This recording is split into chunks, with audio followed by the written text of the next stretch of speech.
काफ़ी वक़्त खां पोइ मां हेॾे बलूचिस्तान आयो आहियां। हा, छो जे मां वटि काफ़ी जमायत जा में त ख़लीफ़ा ईंदा रहिया। मां इनकार कयो तबियत सही न आहे, लेकिन पोइ मां मजबूर थी पियो जो मायूं अची वेही रहियूं जो तव्हांखे अचो। पोइ मां चयो ठीकु आहे, हलूं था। लेकिन जिथे बि मां ख़ुदा जी महिरबानी आहे, हर जाइ ते इज़त मिली ऐं ख़ुदा तव्हां सभिनी खे ख़ुशि रखे, ख़ुदा तव्हांखे आबाद रखे। छो जे मां आयुसि पंहिंजी जमायत जे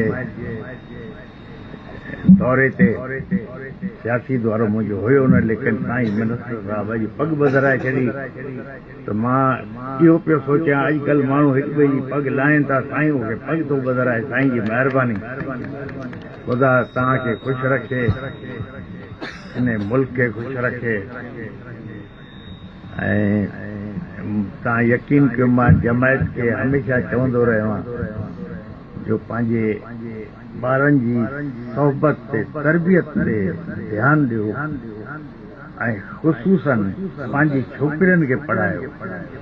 लेकिन इन दफ़े जो मां इहो 20-25 ॾींहं खां जमायत में थोरो घुमियो आहियां, मां एतिरो मुतमइन आहियां जो असांजे जमायत जी छोकिरियूं ख़ुदा जे फज़लो करम सां पढ़ी लिखी अॻिते वधी वियूं आहिनि, डॉक्टर थी वियूं आहिनि, मास्टर उन्हनि कयो आहे,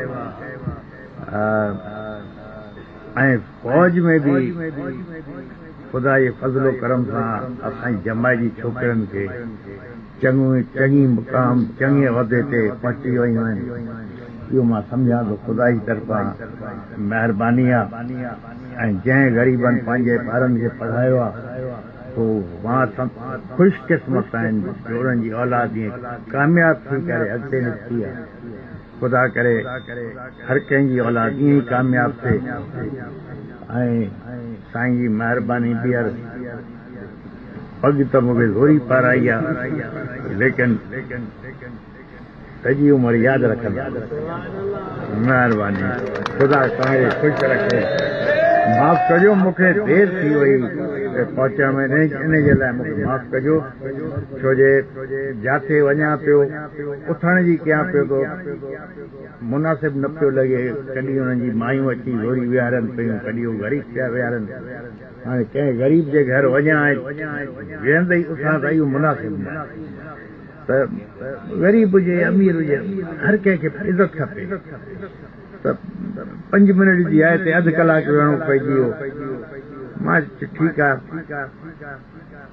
ख़ुशि अगरि कोई थिए थो इन में मुंहिंजे घरां छा थो वञे।